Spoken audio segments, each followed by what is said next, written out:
आप सभी को प्रणाम। आज मैं बात करूंगा कि सत्संग क्या होता है, गुरु कौन है, गुरु किसे कहेंगे, शिष्य क्या होते हैं, आचार्य कौन है और सद्गुरु क्या होते हैं, और एक और है शिक्षक। शिक्षक, गुरु, सद्गुरु, आचार्य, सत्संग, इन सारे चीज़ों के बारे में आज हम चर्चा करेंगे आप लोगों से। सत्संग का नाम सभी लोग सुने होंगे कि सत्संग में हम जाते हैं, सत्संग सुनते हैं, सत्संग करना चाहिए। तो सबसे पहले हम ये जानेंगे कि सत्संग होता क्या है। नाम से ही क्लियर है, सत्संग दो शब्दों से मिलकर बना है, सत जोड़ संग। सत का मतलब होता है सत्य या ईश्वर, और संग का मतलब होता है एक संगम कह सकते हैं, एक समुदाय कह सकते हैं, एक साथ कह सकते हैं। तो सत्संग का मतलब होता है कि जब हम किसी व्यक्ति से सत्य की चर्चा करें या किसी सत्य व्यक्ति के साथ संगत करें तो उसे हम सत्य संग कहेंगे। अब हम कैसे जानेंगे कि जिस व्यक्ति से हमने संगत किया है वह व्यक्ति सच्चा है। सत्य क्या है और इसकी पहचान हम कैसे करें। सबसे पहले हमको ये समझना चाहिए कि सत्य क्या है और इसकी हम पहचान कैसे करें। कोई व्यक्ति सच्चा है या नहीं है, इसकी पहचान कैसे करें। तो सबसे पहले सत्य जो होता है, लोग समय, परिस्थिति और काल के अनुसार सत्य को अलग अलग रूपों में परिभाषित करते हैं, लेकिन सत्य को एक्चुअल में परिभाषित नहीं किया जा सकता।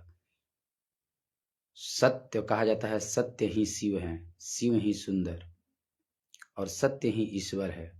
तो सत्य का मतलब होता है, मेरे दृष्टि में सत्य का मतलब होता है एक ऐसी स्थिति जिसमें व्यक्ति की सारे विकार समाप्त हो गए हों।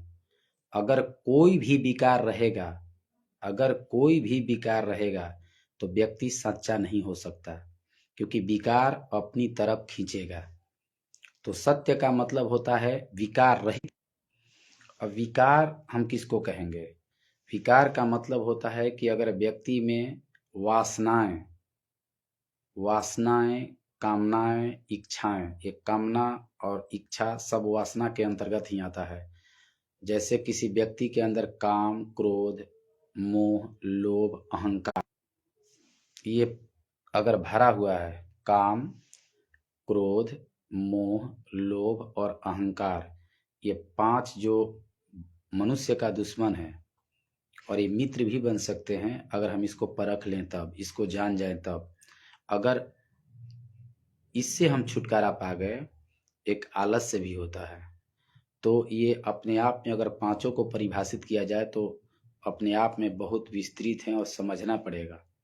तो जब किसी व्यक्ति के अंदर काम, क्रोध, मोह, लोभ, अहंकार नहीं है, तब अगर कोई व्यक्ति बात करता है तो समझिए कि वो सत्य है।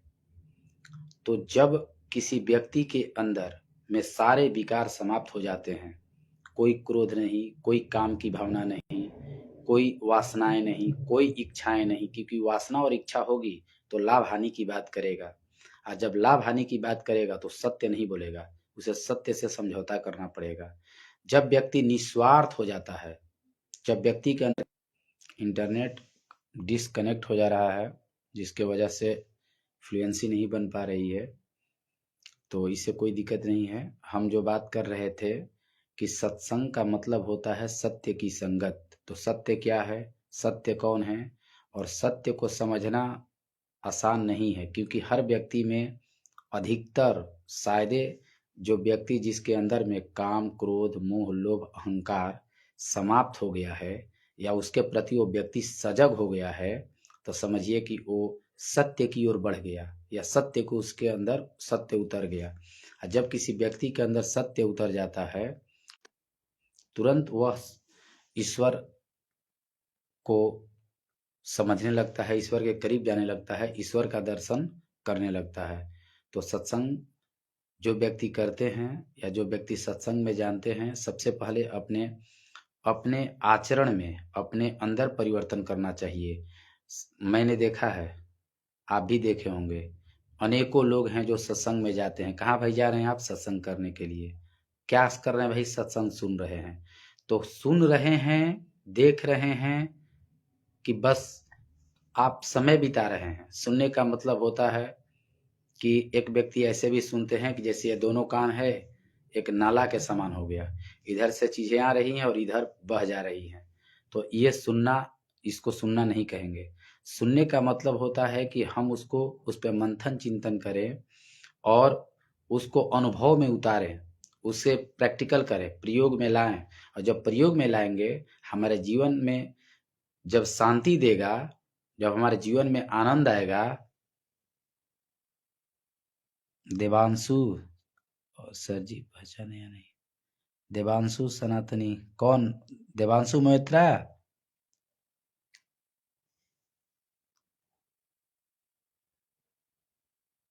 ठीक है, मैं बात कर रहा हूँ, आप सुनिए।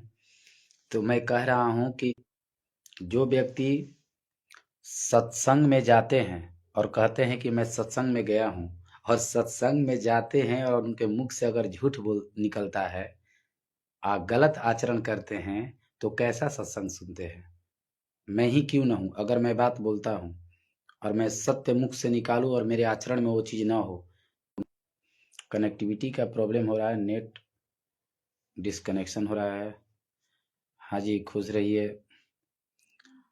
तो मैं ये कह रहा था कि अगर आप सत्संग में जाते हैं, सत्संग सुनते हैं, किसी का भी, कोई भी गुरु हो, सतगुरु हो, आचार्य हो, ठीक है, उनका अगर आप सत्संग सुनते हैं, तो सत्संग का मतलब होना चाहिए, पहले उनकी बातें मत सुनिए, पहले उनको देखिए, उनको परखिए, उनका आचरण, उनका व्यवहार, उनका जीवन जीने का तरीका।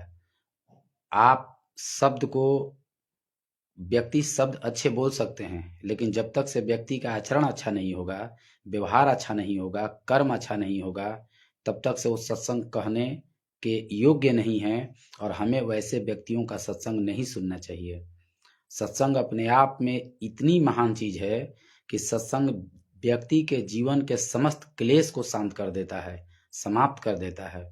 अगर व्यक्ति सत्संग से जुड़ जाए, और सत्संग का स्रोत होना चाहिए सदगुरु, सच्चा गुरु, सच्चा आचार्य, जो सिर्फ किताबी बातें न करे, अपने जीवन का अनुभव शेयर करे, और उसके आसपास जो भी व्यक्ति रहते हैं उनको समझते हैं कि ये व्यक्ति सिर्फ बोलता नहीं है, बल्कि अपने आचरण में उसको अप्लाई करता है। मैंने न जाने, अपना अनुभव बता रहा हूँ, मैं कितने लोगों को ऐसा देखा हूँ जो प्रत्येक शनिवार रविवार को सत्संग में जाते हैं, लेकिन जाते तो हैं, लेकिन पुनः आकर उसी लालच, लोभ, काम, क्रोध, मोह में फंस जाते हैं। तो ऐसा सत्संग किस काम का? जब आप सामान्य व्यक्ति की तरह जीवन जी ही रहे हैं, आपके जीवन में कोई रस ही नहीं है, कोई उत्साह नहीं है, कोई उमंग नहीं है, कोई खुशी नहीं है, कोई आनंद नहीं है, तो वैसा सत्संग का मतलब होता है कि आपके अंदर परिवर्तन होना चाहिए। व्यक्ति की आंतरिक जब परिवर्तन हो रही है, तभी समझ जाएंगे कि वो व्यक्ति सत्संग में जाता है, सत्संग सुनता है। आपके आंतरिक परिवर्तन क्या है? बाहरी आचरण तो आप परिवर्तन कर सकते हैं, लेकिन वो दिखेगा। जब आप बाहरी आचरण परिवर्तन करेंगे तो बहुत दिन तक नहीं टिक सकता है। जब आप व्यक्ति के आंतरिक परिवर्तन होगा, जैसे आप पहले जो क्रोध कर रहे थे, अब जो क्रोध आपको होता है, तो जब भी आपके पास क्रोध उठता है, आपके मन में क्रोध उठता है, तो एक बार जरूर पूछिए कि क्रोध क्यों उठ रहा है, और क्रोध उठने का रीजन क्या है। और क्रोध में कोई हम ऐसा कदम तो नहीं उठा रहे हैं ना कि मेरा भी नुकसान और उस व्यक्ति के साथ भी नुकसान। क्योंकि क्रोध के बारे में सबको पता है। मैं कितना बार ऐसा अनुभव कर लिया हूं। मैं क्रोध में ऐसे ऐसे कदम उठा लेता था कि जो मुझे बाद में पछताना पड़ता था। आप भी जानते हैं कि क्रोध सब कोई जानता है, लेकिन इसको अप्लाई नहीं करता है। अप्लाई वही करेगा जो सिर्फ सुनेगा नहीं, बल्कि इसको आचरण में उतारेगा। और सत्संग यही काम करता है। गुरु का भी आचरण, जैसे कोई गुरु मैं देखता हूं जो स्वघोषित गुरु हैं और सदगुरु अपने आप को कहते हैं, और रोग दुख मिटाने मिटाने की बातें करते हैं। वो लालच, अगर कोई गुरु आपको लालच दे, कोई सदगुरु आपको लालच दे, कोई आचार्य आपको लालच दे, तो समझिए कि गुरु नहीं हो सकते। क्योंकि गुरु का काम व्यापार करना नहीं है, गुरु का काम लाभ हानि बताना नहीं है, गुरु का काम है व्यक्ति के जीवन को रूपांतरित करना। और सदगुरु कभी भी व्यक्ति कुछ बाहर से नहीं देते हैं, याद रखिएगा। कोई भी व्यक्ति अगर कहे कि बाहर से मैं आपका परिवर्तन करा दूंगा, तो समझिए वो सच्चा गुरु नहीं हो सकता। सच्चा गुरु का मतलब होता है कि आपके अंदर छिपे सारे गुणों को उजागर करा दे, प्रकट करने का एक माध्यम बता दे। प्रकट तो आप ही को करना पड़ेगा। मैं कल ही बोला था और हमेशा बोलता हूं, मैं इस चीज को जानता हूं, आपको भी जानना चाहिए कि हर व्यक्ति त्रिगुणात्मक शक्तियों से मिलकर बना हुआ है, तमोगुण, रजोगुण और सद्गुण। तो ये तीनों गुण व्यक्ति में होता है और तीनों गुण की बारे में हम चर्चा करेंगे। लेकिन आज हम चर्चा करना चाहते हैं कि सत्संग क्या है, गुरु किसे कहेंगे, सदगुरु क्या होते हैं, शिष्य क्या होते हैं। हम इनके गुणों के बारे में भी चर्चा करेंगे। तो जिस गुण के प्रति ज्यादा व्यक्ति झुका रहेगा, अगर आप तमोगुण के प्रति ज्यादा झुके रहेंगे तो आपके मन में अहंकार उठेगा। आपकी खान पान ऐसा होगा, मांसाहार, अत्यधिक भोजन, क्रोध, घृणा, नफरत, गुस्सा, हिंसा। तो कभी कभी नेट डिस्कनेक्ट हो जा रहा है, इससे परेशान होने की जरूरत नहीं है, क्योंकि ये होता रहता है। हम अपनी बात कह रहे हैं, आपको भी मनन चिंतन करना है, सोचना है, विचार करना है। एक बात हमेशा याद रखिएगा कि मैं बता रहा हूं और ये मेरे से पहले भी अनेकों सदगुरु बता चुके हैं, क्या कि संसार की हर शक्तियां आप ही के अंदर हैं। तो आप कहेंगे प्रकट क्यों नहीं होता है? प्रकट इसलिए नहीं होता है क्योंकि आप प्रकट होने नहीं देते हैं। आप स्वयं से पूछिए ना कि सुबह से शाम तक कितना झूठ बोलते हैं, कितना क्रोध करते हैं, कितना अहंकार आपके अंदर है। अब जब तक व्यक्ति के अंदर अहंकार है, वो सत्य कभी प्रकट नहीं होगा। एक भी विकार रहेगा तो प्रकट नहीं होगा। जब आपका भाव बिल्कुल बच्चों की जैसा हो जाएगा, नॉर्मल हो जाएगा, स्वाभाविक हो जाएगा, तो समझिए कि आपके अंदर वो शक्ति धीरे धीरे, सबसे पहले तो आपका अज्ञा चक्र सक्रिय होगा। अज्ञा चक्र क्या है? अज्ञा चक्र जो ये दो भावों के बीच में जो खाली स्थान होता है, ये यहाँ से लेकर यहाँ तक, इसमें जो सनातनी अपने आप को कहते हैं, हिंदू कहते हैं, हिंदू का ही खोज है, सनातनी का ही खोज है कि अध्यात्म में जितनी गहराई जो सनातनी और हिंदू जितनी गहराई में पहुंच चुके हैं, और लोग नहीं पहुंचे हैं। तो मेरे नज़र में, मैं पहली बता देता हूं कि मेरे नज़र में सिर्फ मनुष्य है, मेरे नज़र में कोई जाति नहीं, सब एक ही है। तो अगर अपने आप को जो हिंदू कहते हैं या सनातनी कहते हैं, ये तिलक की खोज किए थे। तिलक के बारे में आप पढ़ लीजिएगा ना, तो जान लीजिएगा तिलक हर किसी से नहीं लगवाना चाहिए और तिलक हर किसी को लगाना भी नहीं चाहिए, तब तक जब तक आपका सही जगह का पता ना चल जाए। क्योंकि अगर तिलक गलत आप लगाएंगे तो वहां पर कंसंट्रेशन ज़्यादा बढ़ जाएगा, आपका फोकस ज़्यादा बढ़ जाएगा, और जब फोकस बढ़ेगा तो फिर वो जो एक बिंदु है, वो धीरे धीरे यहाँ से लेकर यहाँ तक रहती है। जो जानते हैं वही यहाँ पर तिलक लगा सकते हैं, जो नहीं जानते वो नहीं लगा सकते हैं। और क्या होगा कि जैसे जैसे अज्ञात चक्र आपका सक्रिय होगा, हो जाएगा, तो आपको पता चलेगा कि ये मेरा कहाँ है, यहाँ पे है कि यहाँ है कि ऊपर है। और जब ये अज्ञात चक्र आपका सक्रिय हो जाए तो समझिए, क्योंकि मैं इसलिए बता रहा हूँ क्योंकि मैं उसको जानता हूँ। जब अज्ञात चक्र सक्रिय होगा तब तुरंत ध्यान में उतर जाएंगे, तत्क्षण ही ध्यान में उतर जाएंगे।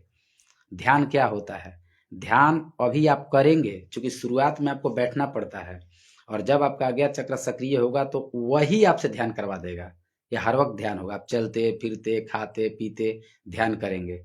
तो मैं ये जो बता रहा हूं कि हर व्यक्ति को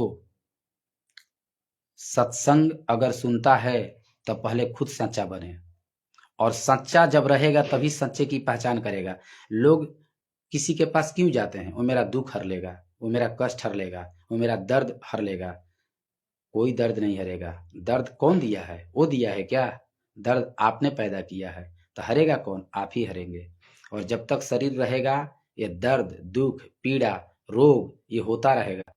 थोड़ा सा रुकना पड़ जा रहा है। तो मैं ये बात बोल रहा था कि सत्संग समझिए, सत्य की संगति, सत्य को पहचानिए। सत्य आपके ही अंदर है, सत्य कहीं बाहर नहीं है, आप ही के अंदर है। और वो सत्य तब प्रकट होगा जब अत्यंत बिल्कुल झूठ बोलना कम कर देंगे। और जहाँ झूठ बोलने की जगह है वहाँ आपको बोलना ही नहीं चाहिए। जब आप जानते हैं कि हमें झूठ बोलना पड़ जा रहा है तब बोलना ही नहीं चाहिए। कितने लोग कहते हैं कि हमारी मजबूरी है झूठ बोलना। अब सोचिए कि मजबूरी है झूठ बोलना, क्योंकि नौकरी करते हैं या किसी पेशा में काम करते हैं या ऐसे काम करते हैं। हमें तो ईश्वर की, अनिल भैया मेरे साथ जुड़े हैं, जानते हैं, मेरे साथ काम किए हैं। मैं भी एसजी पब्लिक में पढ़ाया हूँ, तो इनको पता है कि मैं उस वहाँ से नहीं बताना चाहता हूँ क्या हुआ है, जाने हैं। क्योंकि सत्य के लिए ही मैंने 2 बार नौकरी को ठुकराया है एसजी पब्लिक में, उनको पता है। एक प्रिंसिपल थे और मेरा जाति पूछ दिए, मेरा गोत्र पूछ दिए। मैंने बोला कि यहाँ पे कोई गोत्र नहीं होता है, तो उसकी चर्चा हम बाद में कर लेंगे, पहले हम समझ रहे हैं। ईश्वर की कृपा से मैं जिस डिपार्टमेंट में अभी सर्विस करता हूँ, एजुकेशन डिपार्टमेंट बिहार सरकार के, 1 रुपए का कहीं गलत नहीं है, ना मुझे कभी झूठ बोलना पड़ता है। और झूठ बोलना पड़ेगा तो शायद मैं नौकरी भी नहीं करूँगा।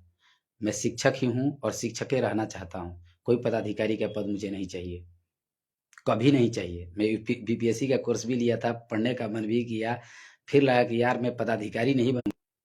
पदाधिकारी का मतलब होता है कि जब आप किसी पद की अधिकारी बन जाएंगे तो समझ लीजिए क्या होगा।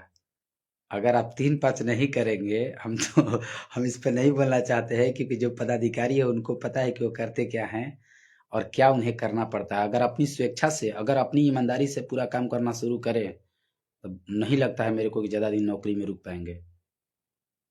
क्योंकि सिस्टम ऐसा है, करप्शन इतना है, और ऊपर से लेकर नीचे तक है, सब लोग जानते हैं, भले इसको स्वीकार नहीं करेंगे। तो हम इस पे बात कर रहे थे। तो सत्संग आपको समझ में आ जानी चाहिए। हर व्यक्ति को अपने जीवन में सत्य की संगत करना ही चाहिए और सदगुरु की बात सुनना ही चाहिए। और बात सुनना ही नहीं चाहिए बल्कि जीवन में पालन करना चाहिए। कोई व्यक्ति अंदर से मुस्कुरा रहा है, आप सोचिए ना, कितना चिंता मुक्त है। आप कितना लाख रुपए रखना चाहते हैं। हम तो कहते हैं कि जीवन में जितना भी काम करते हैं, मान लीजिए मेरे को तो कभी कभी लगता था कि यार अगर झूठ बोलना पड़े और मैं जीवन भर झूठ बोलूं तो ऐसा जिंदगी जीने से क्या फायदा। मेरे को कभी कभी लगता था कि यार मैं ऐसा क्यों ना करूं कि 5 लाख 10 लाख 20 लाख रुपए कमा कर और मैं सेविंग कर लूं, और मुझे भले का अब न काम करना पड़े, मैं झूठ नहीं बोलूंगा, क्योंकि मुझे मरना है एक दिन, यह शरीर छोड़ना है। तब मैं अगर सुबह से लेकर शाम तक जब घर पे सोते समय जब बैठता हूँ या सोते समय मैं बेड पे होता हूँ, तो एक बार मैं नहीं सोचूंगा कि मैंने आज क्या क्या किया है, कितना झूठ बोला है, और क्या मेरा चरित्र का निर्माण हो रहा है, मेरा जीवन सुंदर बन रहा है। और झूठ बोलने की एक बार व्यक्ति की आदत होती है तो अपने पत्नी से झूठ बोलेगा, अपने बच्चों से झूठ बोलेगा, वो जहां जाएगा वहां झूठ बोलेगा। और आज जिसकी आप मान सम्मान करते हैं, आदर करते हैं, सैल्यूट करते हैं, कहते हैं कि बहुत रुपया उस व्यक्ति के पास है। मैं कहता हूं ना, भले किसी को अच्छा लगे या ना लगे, अधिक रुपया का मतलब होता है अधिक झूठ। कुछ लोग हैं जो बहुत बहुत ईमानदारी पूर्वक भी रुपया इकट्ठा करते हैं, लेकिन उनके रुपया में बहुत रस नहीं होता है। स्वाभाविक काम करते हैं, रुपया आता है, तो वो अलग चीज हो गया। लेकिन अगर झूठ बोलकर रुपए का पहाड़ खड़ा कर रहे हैं तो रुपया किसी काम का नहीं। सदगुरु या गुरु, आचार्य यही बताते हैं कि हे मनुष्य, हमको सभी को एक दिन जाना है। 50 साल, 60 साल, 40 साल, 30 साल, डेली मृत्यु हो रही है, डेली जीवन आ रहा है। तो हम कैसा काम कर रहे हैं भाई, हम सुबह से शाम तक क्या कर रहे हैं, ये जरूर समझना चाहिए। क्योंकि जीवन अकेला है। मैं एक ऐसी बात बता दूंगा या अभी बता दे रहा हूं तो आपको समझ में आ जाएगा कि जिसके लिए आप पैसा कमा रहे हैं वो कोई आपके साथ देने वाला नहीं है। तो कहेंगे क्या छोड़ दूं, मैं छोड़ने के लिए नहीं कह रहा हूं, मैं कह रहा हूं होश पूर्वक काम कीजिए, ईमानदारी पूर्वक काम कीजिए। जब तक से दूसरे के रुपए को राख नहीं समझेंगे और गलत पैसा को राख नहीं आपके मन में आएगा कि नहीं मैं नहीं लूंगा, तब तक से आपका जीवन में कभी रूपांतरण नहीं होगा। किसी भी भगवान की पूजा कर लीजिए, एक बेईमान व्यक्ति कितना भी ईश्वर की पूजा कर ले कोई फायदा नहीं होता है, और कभी नहीं होगा। उसका मन में बेचैनी रहेगा, वह शांति रहेगा, और कभी ईश्वर का अनुभूति कर ही नहीं पाएगा। क्योंकि बेईमान और ईश्वर की अनुभूति ये हो नहीं सकता। ईश्वर और बेईमान दोनों एक साथ नहीं रह सकते। सत्य और असत्य दोनों एक साथ कभी नहीं रह सकता, और सत्य ईश्वर हैं तो असत्य के साथ कैसे रहेंगे। तो जो भी व्यक्ति अपने जीवन में परेशान हैं वो सचेत हो जाएं कि जाना है एक दिन। आप झूठ बोलना अत्यंत कम कर दीजिए, और जिस दिन झूठ बोलना बिल्कुल खत्म हो जाएगा तो झूठ बोलना खत्म, आपका जीवन जीने का तरीका बदल जाएगा, क्योंकि आपके घर में प्रेम का बाढ़ आ जाएगा, आपके अंदर करुणा छा जाएगी। आप जहां भी जाएंगे, आप जो भी काम करेंगे, जैसे मान लीजिए अभी मेरे पास पैसा है, आप कोई फोन कर देता है और वास्तव में पैसा है तो मैं ना नहीं कह पाता हूं, लेकिन जानता हूं कि मैं किस व्यक्ति को दे रहा हूं, क्योंकि सभी को पैसा आप नहीं दे सकते। उस पैसे का मिसयूज कर लेगा, मिसयूज कर सकता है। भिक्षा भी सभी को नहीं देना चाहिए, बिल्कुल नहीं देना चाहिए। आप किसको क्या दे रहे हैं उस व्यक्ति के बारे में जानकारी होनी चाहिए। तो हर व्यक्ति को ये सोचना चाहिए कि हम क्या कर रहे हैं, हमें क्या करना चाहिए, अपने बारे में जरूर सोचना चाहिए। तो मैं ये बात बताने रहा था कि हम इतने लोग हमारे साथ आ गए, कैसे आ गए। आप उस दिन को याद कीजिए ना, जब हम माँ के गर्भ में अकेले थे, कोई नहीं था, हम जानते भी नहीं थे कि मेरी माँ कौन है, लेकिन उसके गर्भ में थे। माँ खा रही थी तो हम खा रहे थे, माँ सांस ले रही थी तो हम लोग सांस ले रहे थे, माँ जो क्रिया करती थी हम लोग पेट के अंदर में क्रिया करते थे।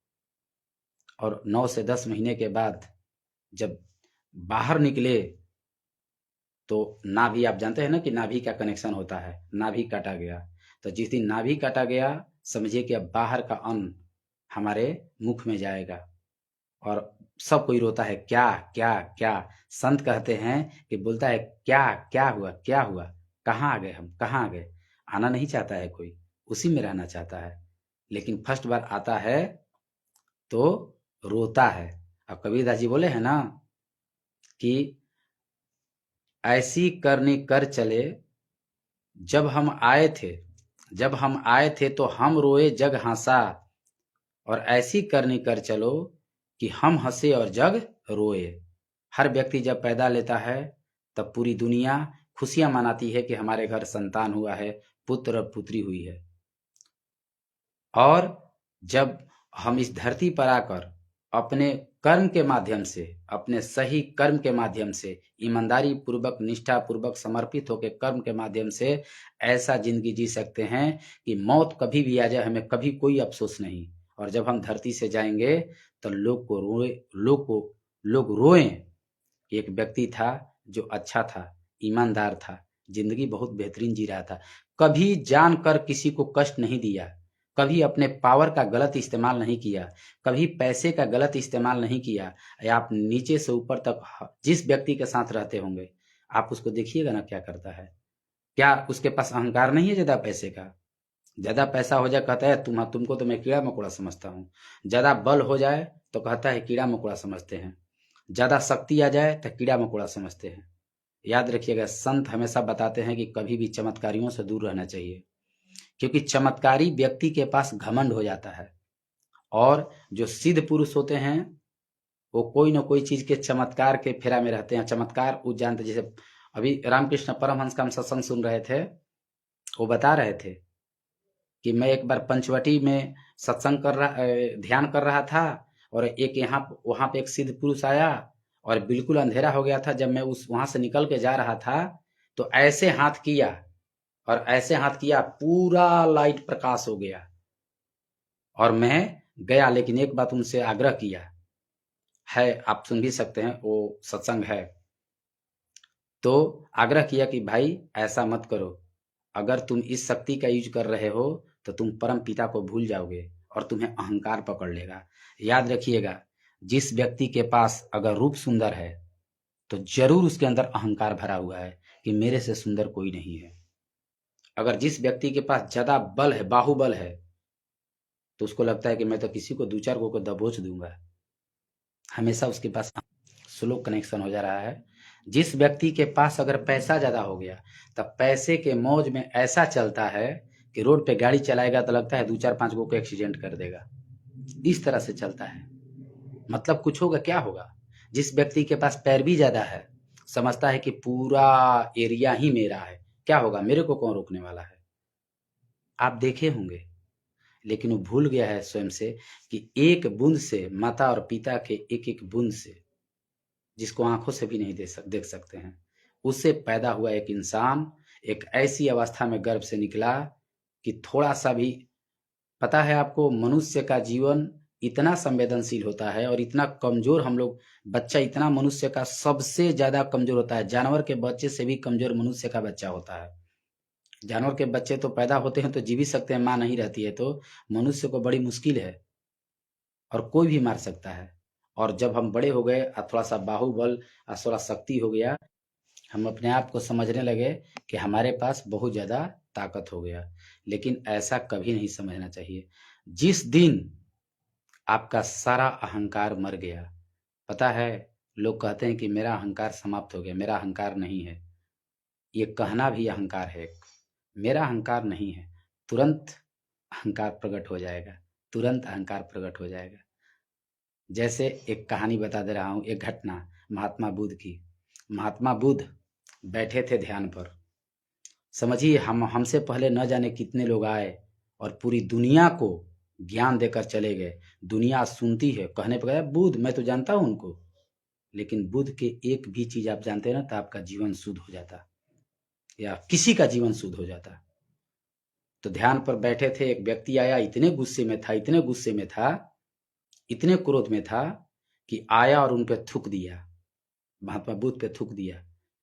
अब सोचिए जरा, आज अगर कोई अपने आप को संत कहते हैं, सदगुरु कहते हैं, गुरु कहते हैं, महंत कहते हैं, योगी कहते हैं, सन्यासी कहते हैं, उनको जाकर थूक दीजिए तो आपका प्राण ले लेंगे। इतने क्रोध उनका हो जाएगा कि कहेगा, मेरे बाप रे बाप, मैं भगवान के इतने करीब हूं, मैं ईश्वर, मेरे पे थूक दिया। लेकिन महात्मा बुद्ध पता है क्या किए? चादर लिए थे, ऐसे उड़ते थे, हाथ में भिक्षा कटोरा बगल में था, वो चादर लेकर ऐसे पोंछ लिए। और महात्मा बुद्ध के साथ हमेशा उनका चचेरा भाई आनंद रहते थे। और थोड़ा देर के बाद महात्मा बुद्ध बोले कि और आपको कुछ कहना है?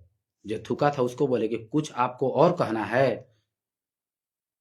और आनंद बोला, उनका भाई चचेरा, कि आप क्या बात कर रहे हैं, आप अजब आदमी हैं, आप अजीबोगरीब कह रहे हैं। ये आपके शरीर पर थूक दिया और आप कह रहे हैं कि और कुछ कहना है? आप कहिए ना, मैं इसका गर्दन तोड़ दूं। ये कौन बोला? आनंद बोले महात्मा बुद्ध से। महात्मा बुद्ध, थोड़ा इंतजार कीजिएगा क्योंकि ये डिसकनेक्शन हो जा रहा है। महात्मा बुद्ध बोले कि आनंद, मुझे तो आश्चर्य उस व्यक्ति पर नहीं है, मुझे आश्चर्य तुम पर है कि वो व्यक्ति तो नासमझ है। हाँ, नमस्कार नमस्कार दिग्विजय। वो तो व्यक्ति नासमझ है, मेरे को नहीं जानता, और नासमझी में जो कुछ भी किया, वो जो हो सकता है उसका कहने का कोई ढंग हो, क्योंकि कोई व्यक्ति मुख से बोलता है, कोई व्यक्ति बॉडी लैंग्वेज से बोलता है, और वो ऐसा कर दिया। लेकिन तुम इतना दिन मेरे साथ में रहा और तुम्हारा अक्कड़ अभी समाप्त नहीं हुआ, और तुम क्षत्रिय वाला अपना गुण दिखा दिया। महात्मा बुद्ध बोले आनंद से। ये बात जब वो व्यक्ति सुना तो वहां से सुना और बिल्कुल शांत होकर निकल गया। फिर अगले दिन महात्मा बुद्ध एक प्रवचन दे रहे थे और वहां पे पहुंच गया और रोने लगा और हाथ जोड़कर माफी मांगा कि हे प्रभु, हे भगवान, हे महात्मन, आप मुझे माफ कर दीजिए। बोला, माफ? कौन हो तुम? तो मैं वही हूं जो आप पे कल थूका था। तो महात्मा बुद्ध बोले, थोड़ा सा नेट कभी कभी स्लो हो जा रहा है, जिसके वजह से डिस्कनेक्शन हो जा रहा है। आप मेरे साथ जुड़े हैं, इसके लिए बहुत बहुत धन्यवाद, क्योंकि हम लोग एक दूसरे से बात कर रहे हैं और सीख रहे हैं। आप भी जो भी प्रश्न होगा आप कमेंट हमारे पास डाल सकते हैं, पूछ सकते हैं। तो मैं कह रहा था कि महात्मा बुद्ध बोले कि तुम कौन हो? मैं कैसे मैं तुम वही तो नहीं हो सकते। अगर तुम वो होते तो जो मेरे को थूका था और आज तुम मेरे से माफी मांग रहे हो, तुम वो तो नहीं हो सकते। और जब तुम वो नहीं हो सकते तो मैं कैसे हो सकता हूं वो?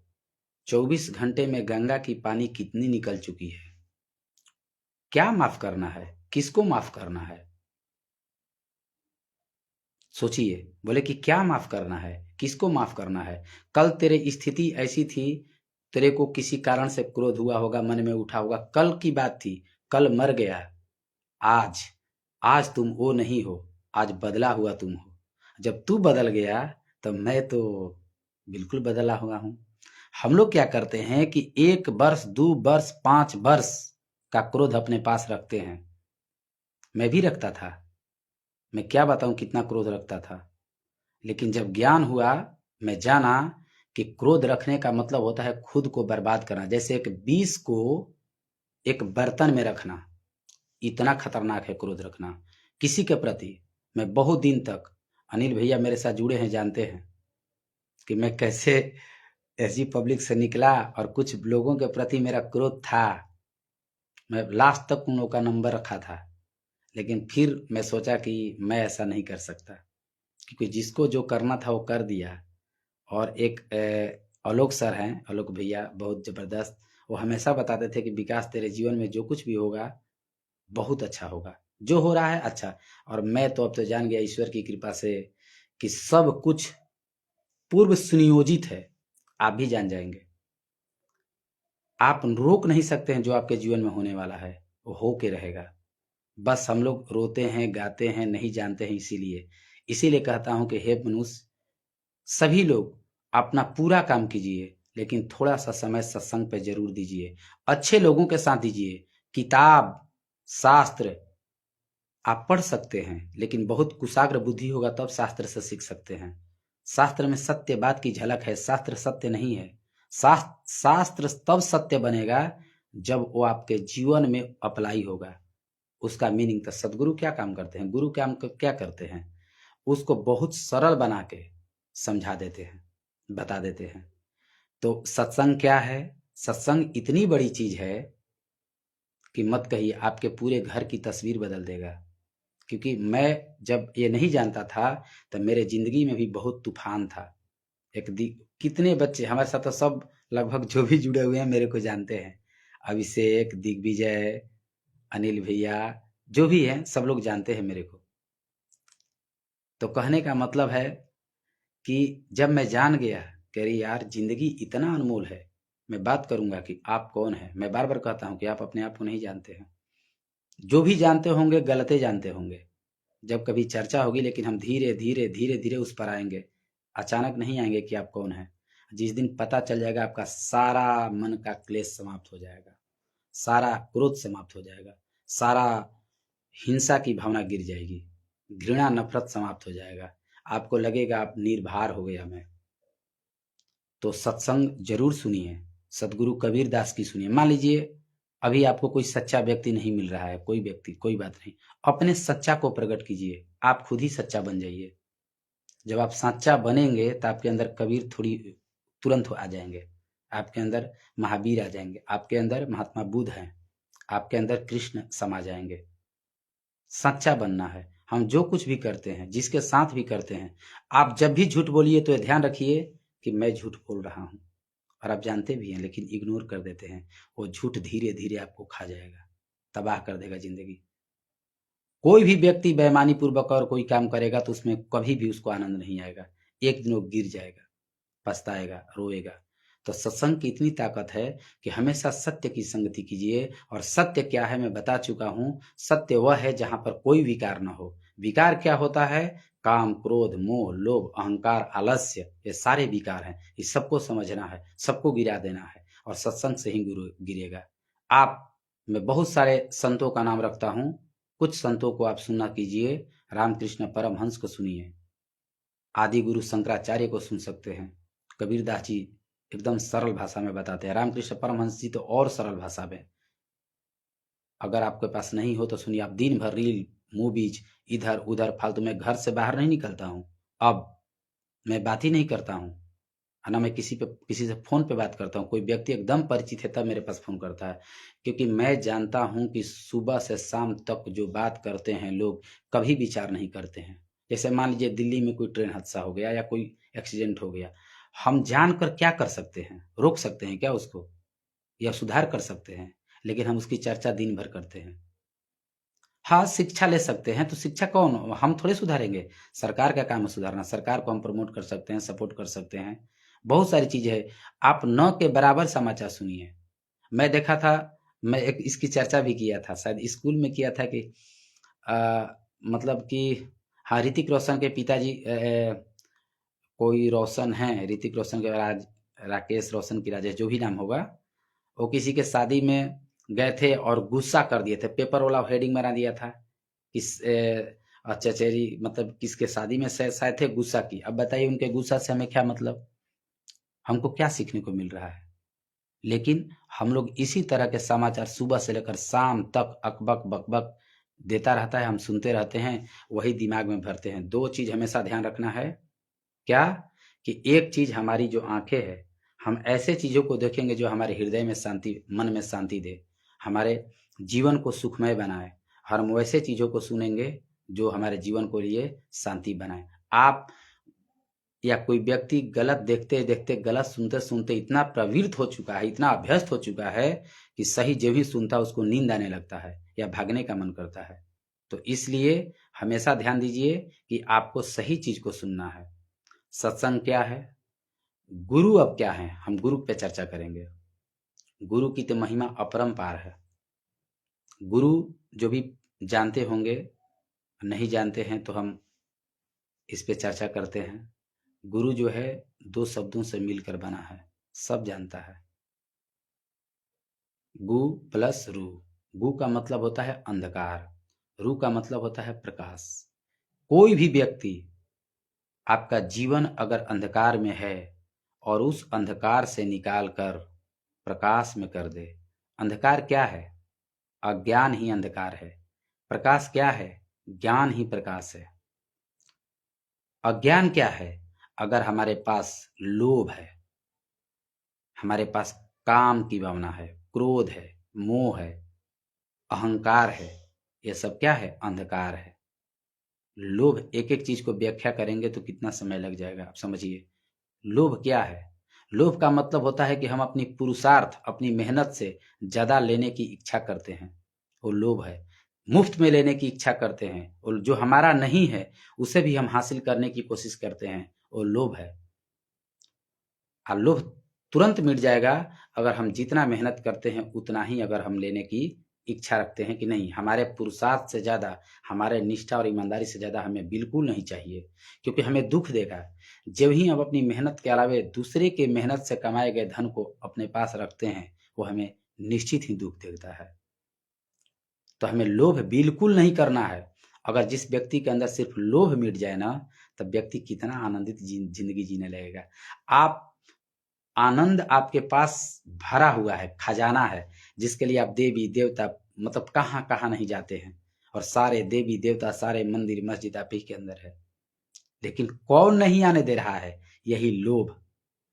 लोभ क्या है, आप समझ गए कि आप अपनी पुरुषार्थ की पैसा पे नहीं जीना चाहते, बल्कि उससे ज्यादा चाहते हैं। अपनी मेहनत के अलावे दूसरी के मेहनत से कमाए गए धन को अर्जित करना चाहते हैं, वो लोभ हो गया। जरूरत से ज्यादा लेने की चाहत, वो भी मुफ्त में, वो लोभ हो गया। अहंकार क्या है, अहंकार का मतलब होता है कि मैं कुछ हूं, मैं भी कुछ हूं, ये अहंकार है। और आप तो इतना कुछ हैं, जब अपने आप के बारे में जानेंगे तब का अहंकार समाप्त हो जाएगा। ये कहिए कि मैं हूं लेकिन मैं ही सिर्फ हूं, ये खतरनाक है, ये बहुत खतरनाक है। और आज तक सबसे अधिक रुपया वाला भी उसी सुख की तलाश करता है, उसी आनंद की तलाश करता है जिस आनंद की तलाश आपको है। रुपए एक साधन है, रुपए आपको आनंद नहीं दे सकता, कुछ समय के लिए राहत दे सकता है, आनंद नहीं दे सकता। इसका मतलब ये नहीं कि रुपया नहीं कमाना, आपको कमाना है, लेकिन ऐसा रुपया नहीं कमाना है कि जो आपको बेचैन कर दे। तो अहंकार का मतलब मैं कुछ हूं, लोभ समझ गए, अहंकार समझ गए। काम, काम का मतलब होता है जैसे काम वासना। तो काम, सतगुरु हमेशा बोलते हैं कंचन और कामिनी से दूर रहना चाहिए। कंचन का मतलब होता है सोना, गहना, रुपए पैसे। कामिनी का मतलब होता है स्त्री। अगर आप शादीशुदा हैं, आपकी स्त्री है, तो आप उसी से खुश रहिए। उसी से एक स्त्री जो अपनी स्त्री को अच्छे से समझ गया, और फिर दूसरे स्त्री की तरफ कभी आंख उठा के नहीं देखेगा। ये बात बहुत बड़ी है। मैं बता देता हूँ आपको कि हर स्त्री माँ पार्वती के स्वरूप है। मैं प्रोफाइल पर भी अपना डाला हूँ। और आप अपनी स्त्री को एक देवी के रूप में देखिए। भारत ही पूरी दुनिया में ऐसा देश है जो स्त्री को, औरत को देवी कहता है। लेकिन यहाँ भी देवी सिर्फ कागज में है, शास्त्र में है। धरातल पर देवी वाला रूप न माना जाता है और न प्रकट किया जाता है। कुछ लोग मानते हैं और देवी खुद ही नहीं जानती है कि मैं देवी हूँ कि नहीं। ये बहुत बड़ी टॉपिक है। मैं मगर इतना बता दे रहा हूँ कि हर स्त्री को अपने असली स्वरूप को जानना पड़ेगा, और हर पुरुष को अपनी स्त्री को देवी के रूप में देखना पड़ेगा, माँ का रूप देखना पड़ेगा। भले आपके पत्नी है, लेकिन एक माँ ही है, वो माँ का ही रूप है। तो कभी भी उसके साथ गलत न कीजिए, या ना दूसरे माँ के बारे में गलत सोचिए। जब ही अपनी स्त्री के अलावा दूसरी औरत का बोध किसी व्यक्ति के मन में आता है, जबकि आता था, जब ज्ञान नहीं होगा तो आता था, हम लोगों के भी मन में आता था, लेकिन वो मिट गया, समाप्त हो गया। क्योंकि मेरे माँ और आप में आपकी माँ में अंतरे नहीं है। मेरी बहन और आपके बहन में कोई अंतर नहीं। मैं स्कूल में चिल्ला चिल्ला कहता हूँ, और मैं आचरण में भी उसको लाता हूँ। थोड़ा भी अंतर नहीं है। और ऊपर जाएंगे, ज्ञान होगा तो आपको पता चलेगा सब एक ही है। हर माँ, जगत की हर माँ एक ही है। इसलिए मैं जगत के हर माँ को प्रणाम करता हूँ हमेशा, और माँ पार्वती का स्वरूप मानता हूँ। आप करके तो देखिए, आपके घर में आनंद का भंडार आ जाएगा, ज्ञान सब कुछ भर जाएगा। क्योंकि जिसके घर में शांति आया, उसके घर में सब कुछ भर जाता है। शांति कैसे आएगा? सत्संग से आएगा। सत्संग कौन कहेगा? सदगुरु कहेंगे, सत्य संगत कहेगा। आप किसके साथ रहते हैं, किसकी बातें सुनते हैं, वही आपको तय करेगा। कैसी किताबें पढ़ते हैं, ये आपको तय करेगा आपके जीवन को। कैसी चीजें देखते हैं, ये आपके जीवन को तय करेगा। तो गुरु वह है जो अज्ञान को मिटा के ज्ञान की ओर ले जाए, और शास्त्र का ज्ञान दे, धर्म का ज्ञान दे, सही आपको व्यवहार, जो आपके आंतरिक परिवर्तन का ज्ञान दे। अंदर की आचरण बदलने, अंदर बदलाव अंदर होनी चाहिए कि आपका क्रोध खत्म हो रहा है। क्रोध जब भी उठे तो हमेशा देखना है ये क्रोध क्यों उठ रहा है, किस पर उठ रहा है, और क्रोध में हमें क्या करना है, क्या नहीं करना। चूंकि हम पढ़े थे, उसको फेसबुक पर भी अपलोड किया था कि क्रोध एक आंधी की तरह होता है। नुकसान का पता जाने के बाद चलता है। जब आंधी आती है और कबाड़ के उखाड़ के तबाही मचा देती है, तब पता चलता है कि आंधी आई। तो उसी तरह क्रोध है। एक और बात बहुत सुंदर लगता है मेरे को, वो माइंड में बैठ गया है कि जैसे माचिस है, क्रोध एक माचिस की तीली की तरह होता है। जब हम जलाते हैं तो पहले खुद जलता है और तब दूसरे वस्तु को जलाता है। ये सब लोग जानते हैं, लेकिन फिर भी करते। हम भी खूब कहते थे क्रोध। लेकिन क्रोध क्यों होता है, क्रोध उठने का कारण क्या है? सबसे पहले तो क्रोध अपने से कमजोर पे आता है। जो अपने पे से कमजोर व्यक्ति है, उस पर क्रोध पहले उठता है। अगर हमारा बॉस अगर क्रोध कर रहा है, गाली भी देता है अगर मान लीजिए, तो व्यक्ति अंदर एक क्रोध उठता है, लेकिन कुछ कर नहीं पाता है। और अपने से कमजोर हो तो तुरंत क्या क्या नहीं कर देता है। तो चाहे आपसे ऊपर का व्यक्ति हो, चाहे आपसे नीचे का व्यक्ति हो, आपको क्रोध नहीं करना है। आता भी है तो सोचिए क्यों आता है, किसको आता है। जब आप अपने आप को जान जाएंगे, जब हम चर्चा करेंगे, आपको आपकी तरफ मुड़ेंगे, जरूर मुड़ेंगे। क्योंकि मैं 9 बजे से लाइव आ रहा हूँ, मेरा और कोई मकसद नहीं। पढ़ता हूँ, पढ़ाता हूँ, आनंद से परिवार के साथ रहता हूँ, और 9 बजे आपके साथ हमेशा जुड़ूंगा। आपका जो भी प्रश्न, आपके घर में थोड़ा भी क्लेश हो, घर में क्लेश नहीं होता, याद रखिएगा, घर में कलह नहीं होता है। मैं भी कितने योग, तंत्र, पूजा पाठ कितने लोग करते हैं घर में शांति के लिए। ये सब कमाने का धंधा है। कभी किसी के घर में पूजा पाठ से शांति नहीं हुआ है, ना कभी होगा। मैं इसका पोस्ट डाला हूँ, 5,000 लगभग 4,500 से ज्यादा लोग देखे हैं उसको, कि पूजा पाठ, तंत्र मंत्र, योग, साधना, व्रत, उपवास से कभी शांति नहीं आएगी। क्योंकि शांति कहाँ है? आपके मन में है, पूजा में नहीं है। और जब मन शांत हो जाए, मन शांत होने का उपाय खोजिए। मन शांत कैसे होगा? सत्संग से होगा। सत्संग कैसे आपके अंदर में उतरेगा? साधु की संगत से उतरेगा। साधु कौन है? जो सच्चा है, जो साधना करे या सदगुरु से उतरेगा। सदगुरु कौन है? जो सच्चा गुरु हो। गुरु से होगा जो अज्ञान से ज्ञान की ओर मोड़े। आचार्य से होगा जो आचरण करना सिखाए। तो मैं इसी पर चर्चा करूंगा। गुरु तो इतने बड़ा है, आप जानते हैं ना, गुरु में हम लोग प्रार्थना भी करते हैं कि गुरु ब्रह्मा गुरु विष्णु गुरु देवो महेश्वर गुरु साक्षात पर ब्रह्मा तस्मै श्री गुरुवे नमः। गुरु की इतनी व्याख्या है कि कितना करेंगे। बस ये समझिए कि हमारे जीवन के आंतरिक परिवर्तन जो कर दे, हम जो अंधकार, हमारी देखने की जो नजरिया बिल्कुल अलग था, उसको मोड़कर प्रकाश ज्ञान की तरफ मोड़ दे, उसे ही हम गुरु कहेंगे। जब तक मनुष्य को चाहे किताबी ज्ञान कितना भी ले ले, हर ज्ञान फीका है, हर ज्ञान बेकार है। उपयोगी है लेकिन बेकार मैं किस लिए कह रहा हूं? जब आप उसका सही इस्तेमाल न कर पाए। और सही इस्तेमाल व्यक्ति तब करेगा जब खुद का ज्ञान हो जाएगा। खुद का ज्ञान, ईश्वर का ज्ञान, स्वयं का ज्ञान, आत्मा का ज्ञान, सब इस पे चर्चा होगी। तब गुरु मतलब आपके आंतरिक परिवर्तन का ज्ञान बताए कि आप कौन हैं, आप धरती पर क्यों आए हैं, आपको एक दिन जाना है, आपको कैसा व्यवहार करना है, ये अगर बता देता है वही गुरु है। यानी कि आपको दुनिया में और स्वयं में जीने का जो तरीका सिखा दे, वह गुरु है। वह गुरु है जो शास्त्र का ज्ञान दे, धर्म का ज्ञान दे, वो गुरु है। लेकिन याद रखिएगा, गुरु कुछ ही गुरु होते हैं जो आपको मुक्ति दिला सकते हैं। और जो गुरु मुक्ति दिला दे उसको सदगुरु बोलते हैं। जैसे सदगुरु कबीर दास जी, सदगुरु महर्षि रमण, सदगुरु रविदास, सदगुरु रामकृष्ण परमहंस, ये सदगुरु हैं। ये आपको क्या करते हैं? मुक्त कर देंगे, क्योंकि मुक्ति को जानते हैं, वो मुक्ति जानते हैं। वो पूरी अपनी शस्त्रार में, उनकी समाधि को जानते हैं। आप भी जान जाएंगे, आप भी जान जाएंगे। बस जिस दिन आपका मन स्वच्छ हो गया, मन स्वच्छ होता है, मन धुआ जाएगा। अनूप जलोटा एक भजन गाते हैं, बहुत अच्छा लगता है, और मैं बार बार बोल देता हूं कि धोना था मन भूल गया तू, धोता रहा तन मल मल के, घर का ईश्वर, यानी इस पूरे अंदर का, घर का ईश्वर भूल गया तू, तीर्थ करता है चल चल के।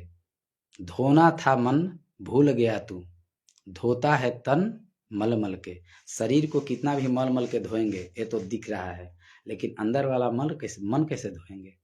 तो मन कैसे धुआएगा? मन धोने का एक ही माध्यम है कि आपके अंदर ज्ञान हो, और ज्ञान आने का एक ही माध्यम हो कि आप ज्ञान वाले व्यक्ति के साथ रहिए। आप ज्ञान वाले व्यक्ति के साथ रहिए। ज्ञान किसके पास है? सदगुरु के पास है।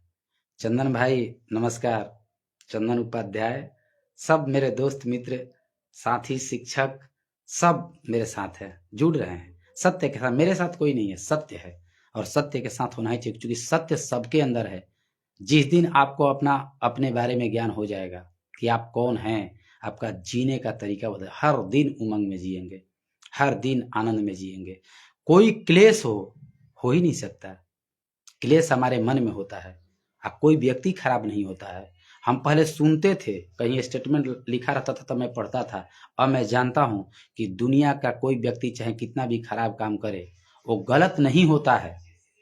उसके पास अज्ञान है, वो नासमझ है, वो गलत संगत में रहता है, गलत किताब पढ़ता है, गलत सूचनाएं देखता है। तो जब तक दो चीजें सबसे सशक्त है कि ये देखने की क्रिया और सुनने की क्रिया, दो को सही कर लेंगे, जीवन बदल जाएगा। आपके पास ज्ञान का भंडार है, आप जानते हैं। ये सदगुरु कहते हैं, गुरु कहते हैं, सन्यासी योगी कहते हैं, और आप उसको उभारते नहीं हैं। पता है, मेरे जीवन में अपने बारे में बताऊंगा आपको। मैं सदगुरु कबीर दास जी का, भगवान कृष्ण का, मीराबाई का, दादू दयाल का, महर्षि रमण का, रामकृष्ण परमहंस का एक एक बात जीवन पर अप्लाई किया, और मैं मिटता गया। मैं मांसाहार भी करता था, उसके बारे में भी बताऊंगा मैंने कैसे छोड़ा, क्यों छोड़ा, और आप भी कैसे छोड़ देंगे। पकड़ना छोड़ना ये आपका काम है, आप तुरंत जान जाएंगे, लेकिन उस पर हम एक दिन चर्चा करेंगे। तो मैं आज बताया सत्संग क्या है, सत्य क्या है। सत्य को परिभाषित नहीं कर सकते, सत्य को जी सकते, सत्य को जान सकते, सत्य को अनुभव किया जा सकता है। ईश्वर ही सत्य है और सत्य ही ईश्वर है, और आप ही के पास सत्य है। जब विकार मिटेगा तो सत्य प्रकट होगा। विकार बार बार बता चुका होंगे क्या है। तो सत्संग, सत्य और गुरु हम जान गए। सदगुरु कौन है? जो सच्चा ज्ञान दे, जो मुक्ति दिला दे, सैल्वेशन, मोक्ष। मोक्ष क्या है? मुक्ति क्या है? मुक्ति है क्या? इस जन्म मरण के चक्कर से मुक्त हो जाना मुक्ति है क्या? समझिए, एक भी अगर वासनाएं शेष रहेगा व्यक्ति का तो व्यक्ति मुक्त नहीं हो सकता। और जो जानता है, मैं उतना दूर नहीं जाना चाहता हूँ, ना आपको ले जाना चाहता हूँ, बस इतना बता दे रहा हूँ, जब तक एक भी वासनाएं आपकी शेष रहेगी मुक्ति नहीं संभव है। जब आप बिल्कुल वासनाओं से रहित हो जाएंगे तब कहिएगा हर व्यक्ति की कोई ना कोई वासनाएं होती है। लेकिन याद रखिएगा, जैसे रामकृष्ण परमहंस की मैं बात बता दूं आपको, समस्त वासनाएं संतों की समाप्त हो जाती है, सदगुरुओं की समाप्त हो जाती है, फिर भी एक वासनाएं शेष रहता है, और वो भी शरीर छोड़ने से पहले वो भी खत्म कर देते हैं वो लोग, क्योंकि वो पूरी चीज उनके कंट्रोल में होता है। अभी हमारे आपके कंट्रोल में नहीं है, आपके कंट्रोल के, आपके कंट्रोल में है। आप मेरे साथ रहेंगे तब आपको पता चलेगा, क्योंकि मैं जान गया क्या कि मेरे हर व्यक्ति के अंदर 5 गो चीज है। पहला शरीर, इंद्रियां, मन, बुद्धि और विवेक। इस पे पूर्ण कंट्रोल तब होगा जब आप अपने आप को जान जाएंगे। आप सबका स्वामी हैं, अपने बुद्धि का मालिक आप हैं, अपने विवेक का मालिक आप हैं। आप मन भी नहीं हैं, आप शरीर भी नहीं हैं, आप इंद्रियां भी नहीं हैं, सबका मालिक हैं, आप सबका स्वामी हैं। जिस दिन आप अपने आप को जान जाएंगे, ये सब आपके अंडर में काम करेगा। आपका शरीर आपके अनुसार चलेगा, आपका मन, आपका इंद्रियां, ज्ञानेंद्रियां आपके अनुसार चलेगा। आंख जो मनो नहीं देख लेगा, जो आप चाहेंगे वो देखेगा। अभी जो मनो देख लेता है, आपको जो दिखा था आप देख लेते हैं, उसी को सोचने लगते हैं। कान जो मनो नहीं सुनेगा, आप जो सुनाना चाहेंगे वही सुनेगा। लेकिन अभी कान इतना सशक्त है, यार अच्छा लगा तुरंत बह जाते हैं। जीभ जो मनो नहीं खा लेगा, जो आप चाहेंगे और विचार करेंगे कि सही है तभी उसको देंगे, वही स्वाद बताएगा। जीभ के भी बात, आप टेस्ट बड्स होते हैं, इनमें बड़ी इसकी व्याख्या है, लेकिन मैं क्या बताऊं। अभी तक आप कहते मेरा मन कर रहा है तो मैं ये करूंगा। आपका मन जो करेगा आप नहीं कर सकते हैं। मन के अनुसार आप नहीं चलिए, आपके अनुसार मन को चलना चाहिए। मन है क्या? विचार है, विचारों की एक श्रृंखला है, संकल्पों की एक श्रृंखला है। विचार कहाँ से आते हैं? सूचना से आते हैं। सूचना आप कहाँ से लेते हैं? गलत लोगों के साथ सूचना लेंगे, गलत विचार बनेंगे, तो गलत मन करेगा।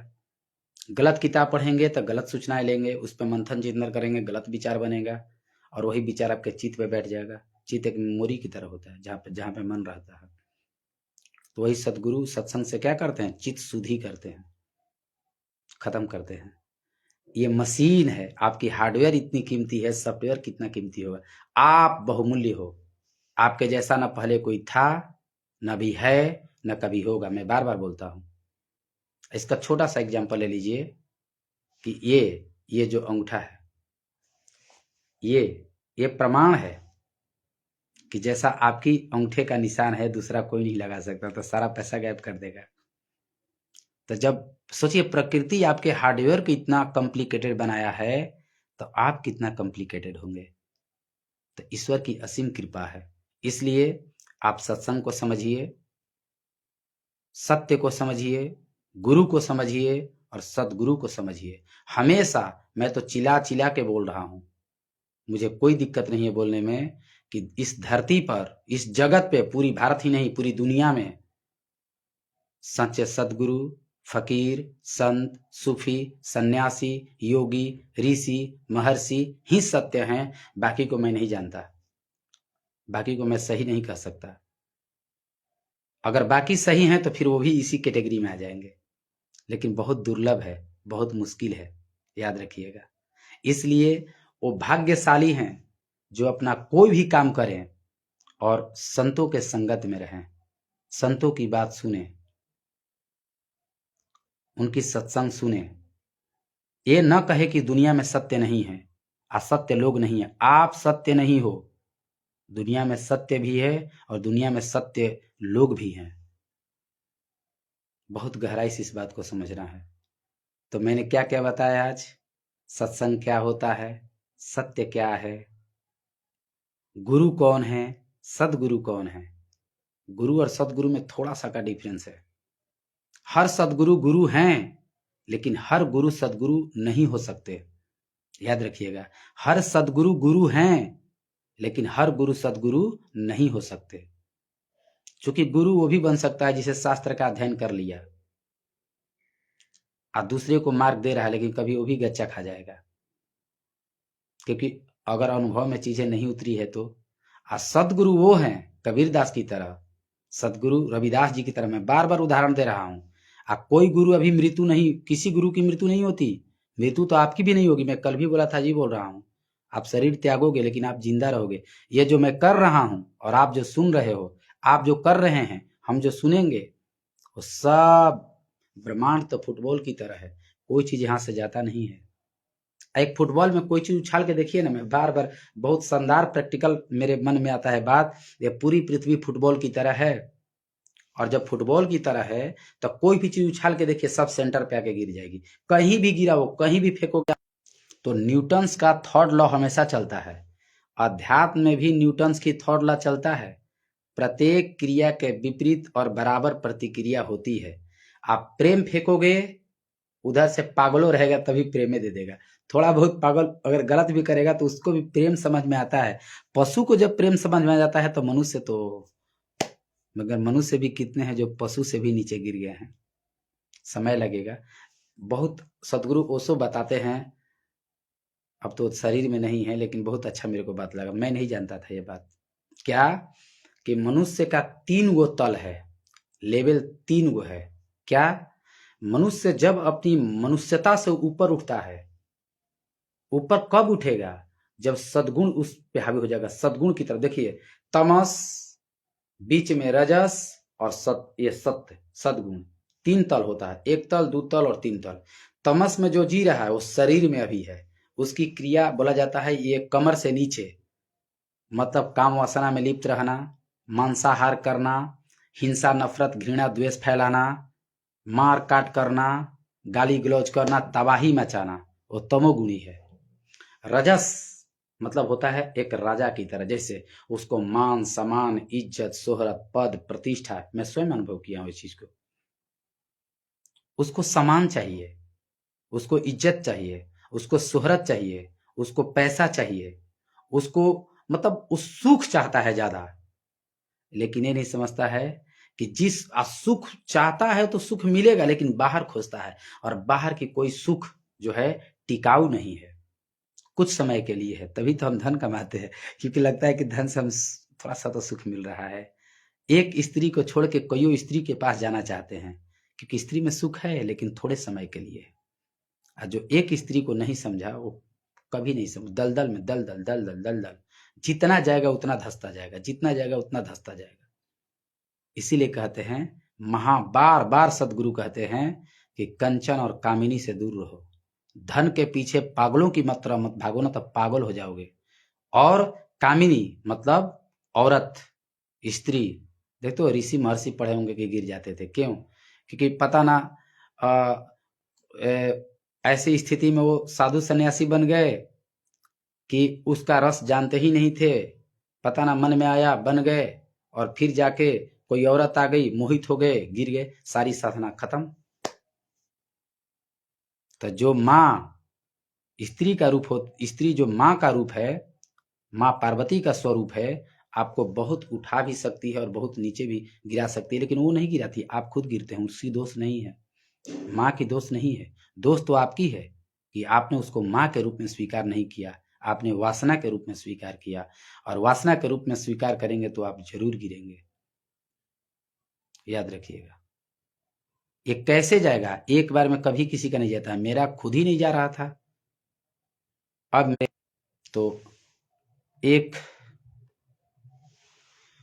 इस बात को ध्यान देना है कि जैसे जैसे अभ्यास बढ़ेगा, आप सोचिए ना, हम लोग इतने दिनों तक पता ना क्या क्या सुनते आए हैं। अगर मेरा 35 साल का एज हुआ, 34 साल का एज हुआ, तो शुरू से हमने क्या क्या नहीं सुना है, क्या क्या नहीं देखा है।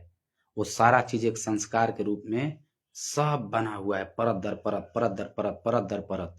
40 साल 35 साल का संस्कार व्यक्ति में बना हुआ है। और समझिए कि जितना जल्दी ये समझ आ जाए, उतना जल्दी हम सुखी हो जाएंगे। सब कोई कहता है कि चौथी अवस्था में हम भगवान को खोजेंगे, असत्य की तरफ जाएंगे। क्या जाएंगे, जब बूढ़ा गया मन आपका, तो दिमाग सठिया गया। सठियाने का मतलब इतनी परत मोटी हो गई है कि घुसेगा ही नहीं। अभी कम हम लोग पे लिखा गया है, अभी हम कोरा कागज है। बहुत ज्यादा नहीं भरा है, भरा है लेकिन बहुत ज्यादा नहीं। और ईश्वर की इतनी अनुकंपा होती है कि जो केवल मैं अपना अनुभव बता रहा हूँ, सफर तो बहुत पहले से शुरू था। जो जैसे चंदन भाई हैं यहाँ पे, हमारे साथ बीएड किए हैं, वो जानते हैं। हम वहां भी सत्संग की ही बातें करते थे, कभी कभी ईश्वर की बात निकाल देते थे। सबका लेक्चर मैं नहीं सुनता था, इधर कपाही होता था, मैं कॉलेज में जाके मैं ओशो को सुना करता था कान में लगा के ईयरफोन, कभी ऐसा ही। क्योंकि हमें वही बात सुनने का मन करता था जो हमको झकझोर दे, हमको अंदर से बदल दे, परिवर्तित कर दे। आपको भी वही बात सुननी चाहिए। हमको कोई गाना सुनने का मन नहीं करता है। आप सुन सकते हैं, जैसे कभी कभी कवाली होता है, कभी बिरहा होता है सत्य घटना पे आधारित, और कभी कभी निर्गुण होता है, वो मैं सुनता हूँ। और मैं अधिक से अधिक कबीरदास जी का भजन सुनता हूँ, मैं अधिक से अधिक मीराबाई का भजन सुनता हूँ, मैं अधिक से अधिक रामकृष्ण परमहंस जी का भजन सुनता हूँ, मैं अधिक से अधिक ओशो का, महर्षि का भजन सुनता हूँ, महर्षि रमण का। घर में मैं कृष्ण का भजन सुनता हूँ। कृष्ण का जो मन काम वासना वाला सब गाती बजाती सब नहीं सुनता हूँ मैं। कृष्ण की जो रविदास जी, प्रभु जी तुम चंदन हम पानी, मीराबाई का भजन सुनता हूँ, सहजोबाई का भजन सुनता हूँ। तो आप सत्य जब होंगे तभी सत्य को खोज पाएंगे। जिन खोजा तीन पाइया, जो खोजा उसको जरूर मिला है। अंदर से सत्य जब प्रकट होगा, ईश्वर की असीम कृपा होगी तब। अगर नहीं प्रकट हुआ तो समझिए आना जाना भी बाकी है। इस जन्म में जब इतना दुख मिल रहा है, वो भाग्यशाली हैं। ईसा मसीह कहते थे कि वो भाग्यशाली हैं जो दरिद्र हैं। जो दरिद्र, अब सोचिए, जो दरिद्र होगा कहोगा हे प्रभु मैं कितना बुरा कर्म किया था कि मैं दरिद्र बन गया, मुझे तो बहुत अमीर घर में आना चाहिए था।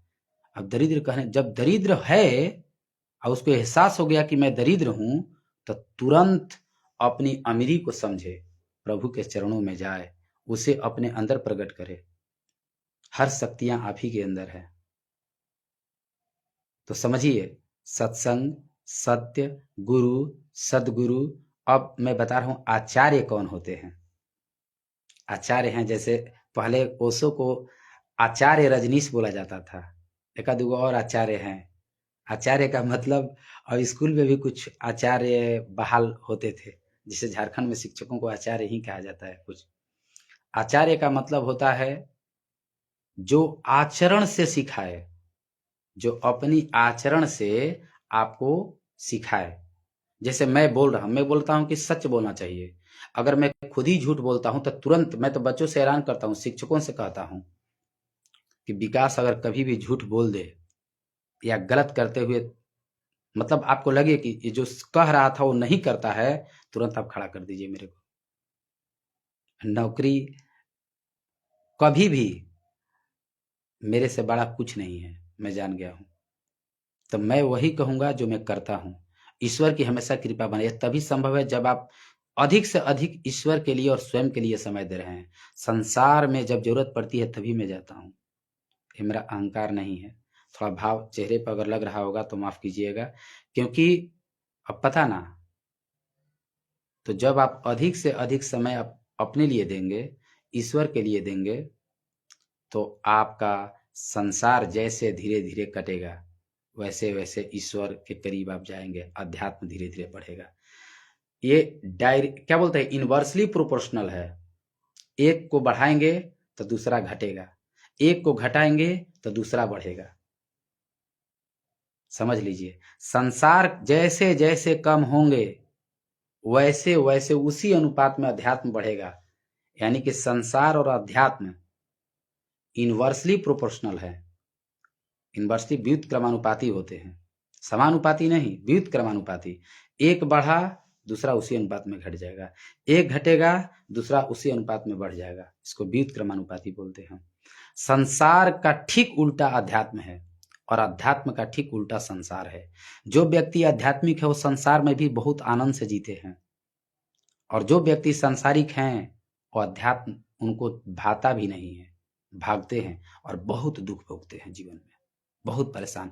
न पत्नी के साथ अच्छा व्यवहार रहेगा, न बच्चों के साथ रहेगा, न माता पिता के साथ रहेगा, मैं जानता हूँ। न पास पड़ोसी के साथ रहेगा, न रिश्तेदारों के साथ व्यवहार रहेगा, सबके साथ गलत व्यवहार होगा। क्यों? क्योंकि खुद को भूल गए हैं कि मैं कौन। अहंकार है ना, ज्यादा रुपया हो जाएगा उसका अहंकार, रूप का, रंग का, हर चीज का अहंकार व्यक्ति के पास छा जाएगा। घर बढ़िया है उसका अहंकार, हर चीज का अहंकार। अहंकार आदमी क्रोध का एकदम बुलबुल्ला है। आचार्य मतलब आचरण से सीखा है। तो ये माता पिता के जैसा, माता पिता के पर ये लागू होता है। हमें कल ही बताया था कि माता पिता बच्चों का प्रथम आचार्य हैं, गुरु हैं। जैसा हम शब्द बोलेंगे मेरे बच्चे कभी नहीं सीखेंगे, हम जैसा आचरण करेंगे वैसे सीखेंगे। कुछ देर पहले ही सभी लोग भजन गा रहे थे, सब लोग गोद पे बैठ के, झीनी झीनी झीनी रे बीनी चदरिया, कबीरदास जी का। कितना खूबसूरत लगेगा अगर आपके सुबह शाम आपके घर में भजन होगा, बच्चे गाएंगे, आप भी गाएंगे, नाचेंगे, इस ईश्वर को याद। ईश्वर है नहीं पता है तो मेरे से पूछिए, मेरे से फोन करके पूछिएगा, बताओ कैसे ईश्वर मिलेंगे। ईश्वर तो आप ही के पास है, खाली कुछ दिन सच्चा बन जाइए ना, आप सत्य बोलना शुरू कीजिए ना, ईश्वर को आप देख लेंगे तुरंत। मैं जानता हूं तभी तो बोल रहा हूं ना, ईश्वर कहीं और नहीं। याद रखिए, कोई कहेगा यहां चले जाओ ईश्वर, आप जाएंगे अगर वहां तो आप ही जाएंगे, आप अपने काम क्रोधों को लेकर जाएंगे, नफरत हिंसा को लेकर जाएंगे, दुकान लेकर जाएंगे, वहां पे मन में दुकान भर के जाएंगे, प्रभु से कुछ मांग लेंगे। मैं चिल्ला चिल्ला बच्चों से, मेरे स्कूल में मैं बोलता था, सबसे पहले मैं ईश्वर से कुछ मांगना छोड़ दिया। अब कहेंगे इतना घमंडी हो गया कि ईश्वर से मांगना छोड़ दिया। मैं बोलता, हे परमात्मा मेरे को कुछ मत दीजिएगा, और गलती से कुछ मांग लूंगा तो उसको बिल्कुल मत दीजिएगा। अब मैं क्यों ऐसा कह दिया? कोई कहेगा ईश्वर, जबकि सब कुछ उन्हीं का है मेरे पास, मैं भी उन्हीं का भोजन, उन्हीं का शरीर, उन्हीं के कपड़ों से बना, उन्हीं के पेड़ पौधों से बना ये कपड़ा सब उन्हीं का है। मेरे बच्चे, मेरे परिवार, मेरे रुपए पैसे, अगर मेरा जीवन ही नहीं होता और भोजन ही नहीं खाता, अब भोजन से ऊर्जा ना मिलता तो मैं बोलता नहीं मेरा है क्या। तो मैं बोला कि अभी तक मेरे पास जो कुछ भी है सब आप ही का है, आपकी इच्छा जब चाहो ले लो। अब सोचिए, मैं भी ऐलान कर दिया, मैं अभी भी आपके सामने, आप साक्षात प्रमाण हो। मैं कहता हूं अभी भी, अगर गलत तरीके से 1 रुपया भी मैं कमाऊं तो विनाश हो जाए, नष्ट हो जाए, मेरा वो पैसा नष्ट हो जाए। इतनी हिम्मत आप लाइए अपने अंदर, और जिस दिन आपके अंदर ये हिम्मत आ जाएगी, परमात्मा नहीं दिखेंगे, हो ही नहीं सकता। मेरे गलत 1 रुपया आ जाए तो नष्ट हो जाए, और सब आपका है, सब आपका है। मैं जाता हूं कभी मंदिर में, घटना मेरे रिलेटिव जानते हैं।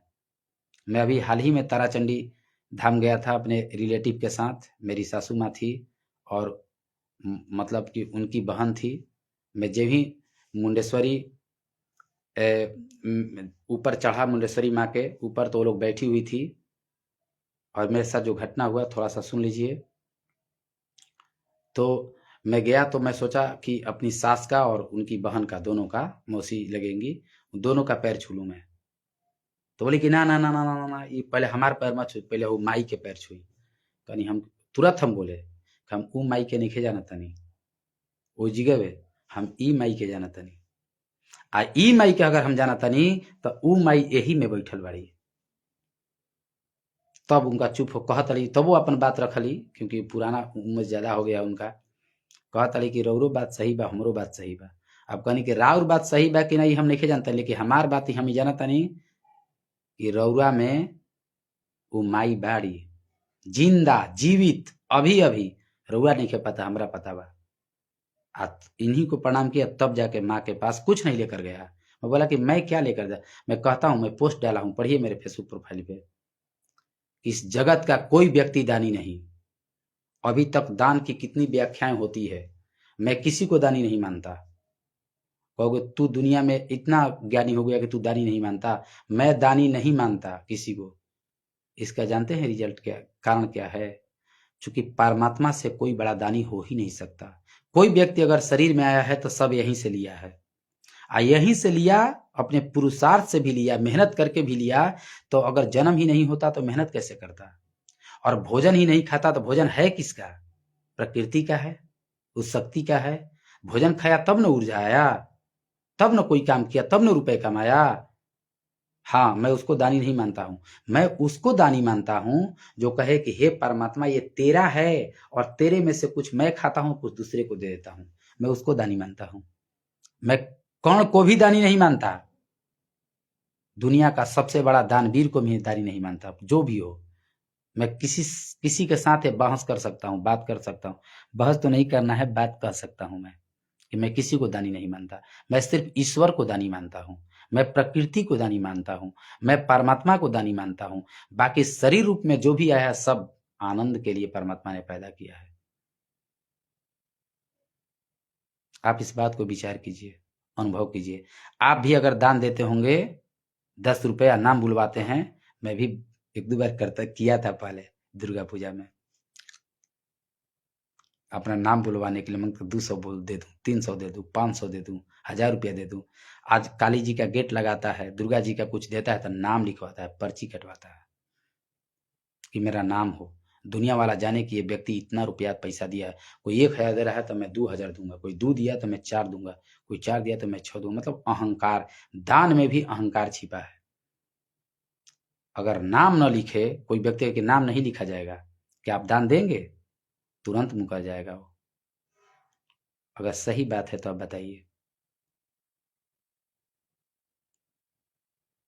तो दान का मतलब, आप दान अगर ये भाव से दे रहे हैं कि हे परमात्मा ये आप ही का था, मैं भी खा रहा हूँ और कुछ दूसरे को भी खिला रहा हूँ आप ही की कृपा से, वो असली दान है।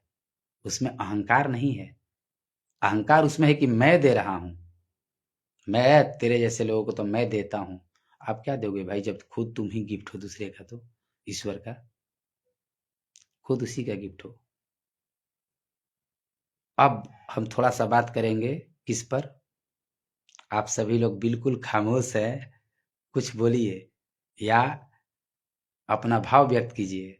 मैं जो बोल रहा हूँ आपको आपको कैसा भी लगेगा मुझे फर्क नहीं पड़ता। जानते हैं क्यों? क्योंकि मैं दूसरे को खुश करने के लिए नहीं बोल रहा हूँ, सच बता रहा हूँ।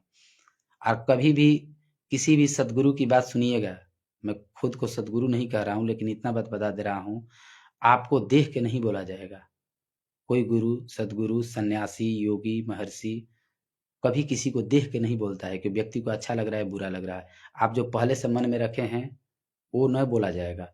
जो सही है, जो अनुभव किया है, जो जानता है वही बताएगा और उसको बदलेगा भी नहीं, वो कभी नहीं बदलेगा।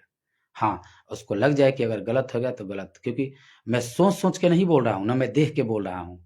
जो अंदर से अनुभव किया हूँ, जो प्रकट हो रहा है उसको मैं बोल रहा हूँ।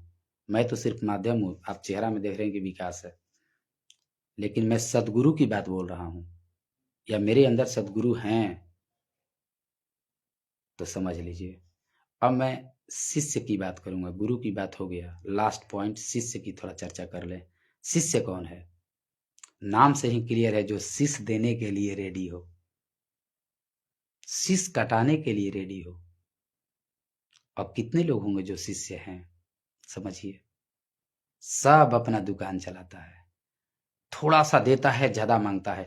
थोड़ा सा प्रसाद, भगवान तो क्या बताऊं, भगवान के शरण में थोड़ी सी प्रसाद रखी जाती है और मोटरी बांध के मांगता है लोग, हई पूरा कर दीजिए, हई पूरा कर दीजिए, हव कर दीजिए। लग रहा है कि पूरा ठीका परमात्मा लिए हैं आपके। क्या करोगे भाई?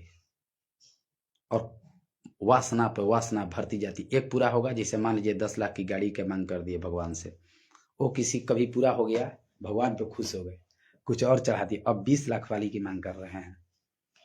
एक मतलब ऐसे लोगों से मैं कहता हूं, मैं बहुत पहले कह देता था, आज भी कह रहा हूं, कि आपको देखते ही परमात्मा हट जाते हैं वहां से, क्योंकि जानते हैं कि दुकान लेकर आ गया। आप कब जाएंगे मंदिर में इस भाव से कि हे परमात्मा, आपने बहुत कुछ दिया है परमात्मा, कोई चीज की कमी नहीं है, और कमी है तो आप जानते होंगे, मैं नहीं मांग सकता आपसे।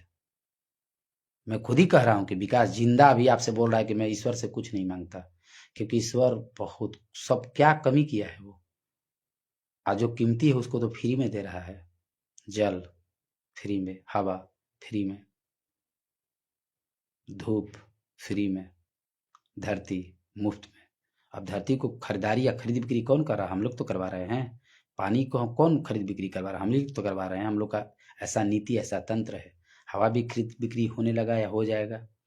कौन कर रहा है? हम लोग। मनुष्य, वही बता रहा था ना कि 3 तल,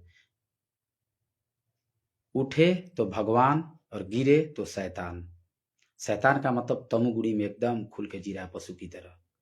उठे, बीच में रहे तो इंसान, इंसान से ऊपर उठे तब भगवान, और नीचे गिरे तो शैतान। अब आप अपनी कैटेगरी तलाश कर लीजिएगा। तो शिष्य का मतलब होता है जो शीश देने के तैयार रहे हर वक्त, चाहे किसी से भी ज्ञान मिले। याद रखिएगा, पूरा ब्रह्मांड गुरुओं से भरा हुआ है। सबसे पहला तो आप अपने सबसे करीब हैं, आपका जीवन ही सबसे बड़ा गुरु है। जो कुछ भी अभी तक आपके जीवन में घटनाएं हुई है या हो रही है, वो हर घटनाओं से आपको सीखना है या हमको सीखना है। कोई गलत नहीं होता।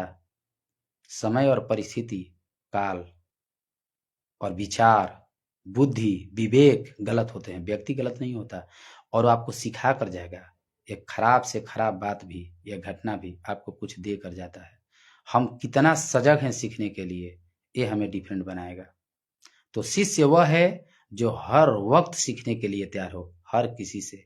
ईमानदार व्यक्ति ही सीखता है और विनम्र व्यक्ति सीखता है। तू का हमके सिखेबो? जानते हुए भी व्यक्ति पूछते हैं, क्यों? दूसरे को गिराने के लिए कि हम इनसे ज्यादा जानते हैं। अरे भाई, अपनी तुलना क्यों कर रहे? तुम ऐसे ही अद्भुत हो, अनोखा हो, विलक्षण हो। तुम्हारे जैसा दुनिया में न पहले कोई था, न अभी है, न कभी होगा। आप भी दूसरा जन्म लेंगे तो ऐसे नहीं होंगे, बिल्कुल डिफरेंट होंगे, अलग।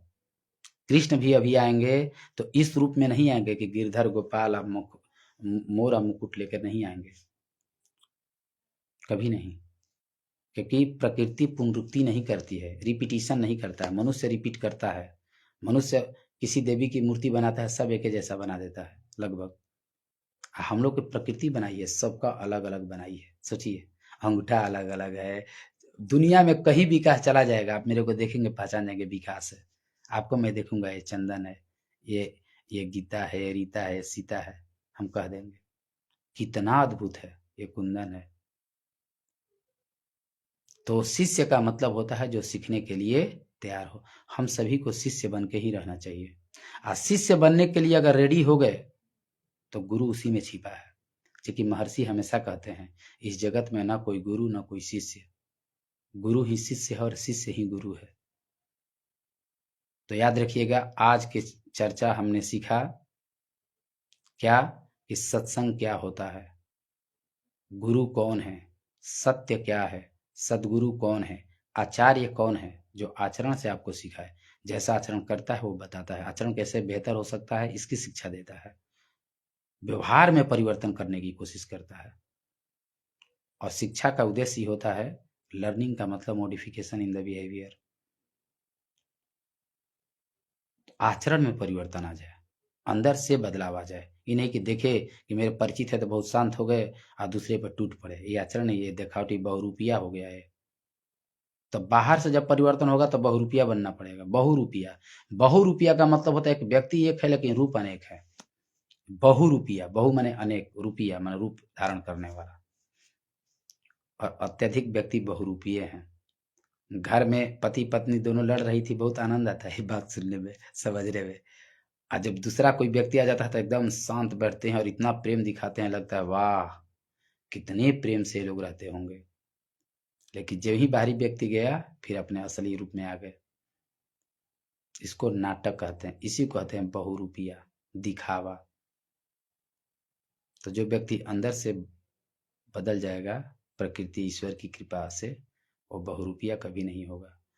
तो आज सभी लोग यह विष्णु, गीता, चंदन उपाध्याय, कुंदन, अभिषेक जुड़े थे, दिग्विजय जुड़े थे, अनिल भैया जुड़े थे, जितने लोग भी हैं सबको मेरा बहुत बहुत प्रणाम। और मैं आप लोगों से एक ही रिक्वेस्ट करूंगा कि हर दिन अपने घरों में सत्संग सुनिए, कबीरदास जी की बातें सुनिए, मीराबाई की बातें सुनिए, भजन सुनिए, रविदास जी की, गोरखनाथ का, कृष्ण का, महावीर का, महात्मा बुद्ध का। आप ईमानदार बनिए, आपको ईमानदार लोग मिल जाएंगे। आप बेईमान रहेंगे, बेईमाने मिलेंगे। और समझ लीजिए कि आप ईमानदार हैं कि बेईमान हैं। जिस दिन आपके घर में ईमानदारी घुसा, उस दिन सब कलह दूर होने लगेगा। आज मेरे से जुड़ने के लिए बहुत बहुत नमस्कार। फिर कल 9 बजे हम लोग जुड़ेंगे किसी दूसरे टॉपिक पे, बहुत प्रेम से बात करेंगे। गुड नाइट सभी को, नमस्कार।